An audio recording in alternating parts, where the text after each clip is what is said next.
I don't think they undergo any pain the whole time we're farming them. That's just the way we was brought up. It's kind of the circle of life. Every animal has another animal that they have to live off of. I've never looked at it like that, though. I might have to go vegan after this right here, yeah. It's okay to walk up to someone and punch them in the head if it gives you sensory pleasure. That's not true at all. It's okay to punch a punching bag if it gives you sensory pleasure. Yes. It's okay to walk up to a dog and punch them in the head if it gives you sensory pleasure. No way, not at all. No, definitely not him. But he might punch you back. Yeah. It's okay to walk up to a pig and punch them in the head. No, not a pig. No, I was raised on a farm, so absolutely not. Can't punch them in the head. No. And so why is it sort of bad to punch like a dog, a pig, and a human in the head? What is it that makes it bad? Just the fact of the violence in it. Because the punching bag is like a thing. The pig and a human and the dog are animals, so you don't want to walk up to them and harm them. Would you say like a punching bag can't feel pain or doesn't feel emotions, whereas the dog, the pig, and the human feel pain and emotions? Yeah. I'm strong on love. I'm definitely strong on love. And just the violence and just going up to punch somebody, that means pretty much that you have a lot of anger deep down inside. The person perpetrating the act, there's anger in them. Correct. Does it matter from the victim's perspective? Like what makes it matter from their perspective, from the person, the dog, the pig? As far as the animals, there's no perspective to where to look on it, and it makes it that would be okay. They're dogs. They're not humans. One thing I do know is that humans are the only people that really move actions off emotions. Animals, period, they don't move off emotions. They move off survival tactics and stuff like that. So it's nothing a dog could do to me. I mean, even if you bite me, a dog is just doing what a dog knows how to do. Oh, I see. You're saying like if the dog bites you, like you don't blame the dog. Right. So I thought that was a confusing question on my part. Exactly. That's just not okay. So I'm just saying, if you punch a dog, is that bad for the dog? From the dog's perspective, is it bad if that they got punched? Yes, most definitely. Or if you just punch the dog, at that point, the dog knows abuse. That's not okay. It's not okay at all. So the dog kind of felt emotions or pain or something like that. So one of those things, maybe. I wouldn't say. That's a good question. I do say the dogs do feel the pain or the emotion of that. They just don't. Their actions don't move off emotions. Okay. So then we have, I guess, like the human, the dog, the pig, they all feel pain and you think maybe emotions, but maybe they don't act on emotions in the same way. Right. And that's sort of like, so it's bad for them, but it's also bad for the person doing it because, Okay, awesome. So that's the first set of questions. You feeling good? Whoa. Yeah, most definitely. Are you okay? Are you feel good? Yeah. Are you all right? Okay. Okay. Do you eat any sort of animal products? Like do you eat cows or chickens or eggs? Yes. All the above? Yes. I do. You do? Okay. Yeah. Do all of them or any ones in particular?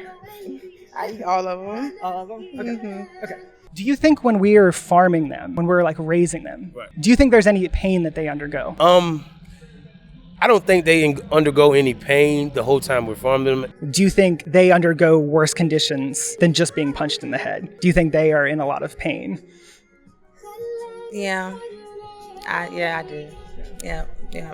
Now the pain, it could be being caged in. I could see that. I've been in jail before, so I definitely could see the pain that they go through that. But no, like I said, I was raised on the farm, so I know feeding them and all that stuff, you grow a good bond with them, and you can pretty much tell which animal feels the pain and all that stuff like that. It just sucks when it comes down to the point when it's time to eat them, slaughtering them and all that stuff. So yeah, it's just most definitely. It sounds like you think on the farm they don't necessarily feel a lot of pain, except maybe when they're confined. Right. But when they go to slaughter, they're definitely feeling some pain. Definitely. Right. What do you think, like 1 to 10? Like how much suffering do they endure in there? Now, factory farms, they probably go through a lot of pain. I would definitely say that's a 10 on the factory farm, because there's no one there to give them that emotion of actually spending their time day in with them, and they understand that it's just their job, so they're giving them no nurture, none whatsoever. What would you say is the primary reason that you sort of consume those things? I grew up, that's my culture. That's all I know to eat. Yeah, I assume you enjoy eating them?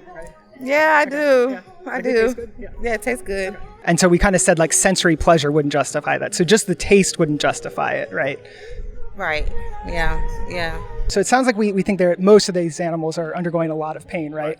And we kind of said earlier that, punching a dog, pig, or human, sensory pleasure wasn't a justification for it. So like something like taste is sensory pleasure, right? We would agree that then like taste wouldn't be a justification for killing these animals. No, definitely. Oh, that was a catch-22. I understand that one. No, it's really not. Honestly, it's really not. But based on that That's just the way we was brought up. That's the way we was live. It's kind of the circle of life. You know what I'm saying? And it's not okay. No, it's not at all. But no one's perfect. You know, we just strive to live better and do better. Yeah, we definitely have to do that. So I think we definitely agree that it's not okay, that they undergo a lot, and that sensory pleasure isn't justification for it. So I guess what would you say, like, how would you justify? If you had to, if a pig could talk, whatever, and they were like, why are you killing me? Why do you have to do this? Like, what would you say to them? That's a good question. I never thought about that. I would definitely apologize, and if they could understand just the circle of life, because I know that at that point, even though in circle of life, every animal has another animal that they have to live off of. So I would kind of explain to them the animal that you're living off of is basically because people are animals as well. Just the way you live off that animal, we have to live off you. And I mean, it still doesn't justify or make it better. But it kind of, I would hope that it would soothe them going into their service, I guess. Would it soothe you if I told you that and then you turned around and I put a bolt gun in your head? No, it wouldn't at all. It wouldn't at all. I've never looked at it like that, though. I might have to go vegan after this right here, yeah. Most people haven't thought about this, right? I certainly hadn't for like 33, 34 years of my life. Thinking about it, do you think there is something that would justify, like you or me, consuming those animals knowing that they're in a lot of pain?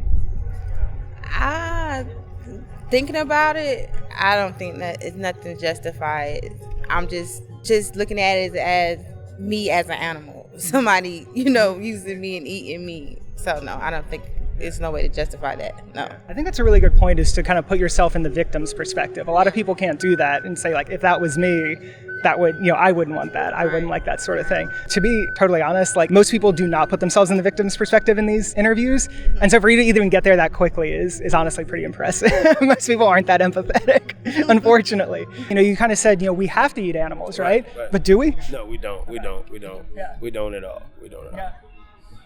That's crazy. That's crazy. That's crazy. That's going to make me think for the rest of the night now. Should I not be eating this? And I don't know what I'm having for dinner, but I probably won't be having any meat or anything like that. I'll have to eat a salad or something like that. That's awesome. I mean, that's awesome that you're already there. I mean, right. Like you said, you said over here, you're an empathetic, altruistic person. Right. And I can feel that coming from you now, because, I mean, you hit this revelation much faster than most people. A lot of people get much more defensive and stuff. Yeah? And so, wow. I got a lot of defensiveness. Yeah, so I think that's awesome. Would you be willing to watch a brief clip with me, like a brief 1-minute clip? Sure, yeah, why not? Awesome. Do you mind if I sort of maybe tell you about like something that happens in the industry? Yeah, that's fine. Okay. So this is kind of this is going to be like sort of standard practice, and what happens at most farms. They're babies, though. No. What is he doing, though? What is he? Is he tasing them? Yeah. Oh, man. So pretty much being maced. Yeah. I've been maced before. That's not fun. Yeah, it's almost like they know it's coming. Oh, yeah. Pigs aren't stupid. No, not by far. Do you know why cows produce milk? No. Humans would produce milk sort of when they're pregnant, right? Right. So then what do we have to do to cows to get them to produce milk? They have to get pregnant. Right. So we forcibly impregnate a cow. So the cow is the baby, and so the milk is for the baby. We only give the cow a very small amount of milk because in order to be profitable, we want to sell that milk. We can't let the baby have it. So they actually tend to separate mothers within like a day or so from their children. Cows are very maternal, and so the moms will actually chase after their babies and sort of like moan for hours, sometimes days, and then that just repeats, and then we force kill them for meat. Did you know any of that? Is that surprising to you? I never did my research. Yeah. I didn't either. Someone asked me that when I was 33, like, why does a cow produce milk? And I was like, cows just produce milk. I'm 33 right now. Yeah, there you go. Hey. So yeah, I didn't know either. And then I was like, how did I not know that? I really appreciate that, man. I appreciate the interview and you watching that video with me. What did you think of the video? The video was horrible. Being that I was raised on a cow farm and a pig farm as a little kid, it was gruesome, but still watching that is horrible. It's horrible. You never get used to anything like that. Like I said though, you probably won't be eating pork for a while. Or any type of meat. I'd probably be eating salads right now. Probably I need to lose a little of this anyway. So yeah, so it is well, appreciate it. I guess sort of thinking about that, you kind of said there's no justification for it. We realize that we're doing these terrible things to them. Just knowing that, would there be anything stopping you from sort of ceasing to consume those products? I will, do my research. But now, and I'm thinking more about it. Yeah. Okay. Yeah. Are you vegan now? I'm vegan, yeah. How was the transition? The transition is not too bad, but once you're actually vegan, now it's like, I don't even think about it. I buy my groceries every week, takes the same amount of time. I have the restaurants I like to go to now. And Durham's got some really good like vegan food in it. Let me kind of ask you kind of one last question then. If you could live in a world where you hurt animals, you hurt humans, or you hurt neither, which world would you like to live I in? definitely would like to live in a world of hurting neither. That choice is available to you right now. And I try to use that. And listening to this video, doing this, I definitely will be and try to live in that world much more hard. So if you enjoyed this video and want to help me make this my full-time career, check out my Patreon in the description. And a special thanks to Ryan O'Neill, Tom Eisenbeis, and Nutbase News.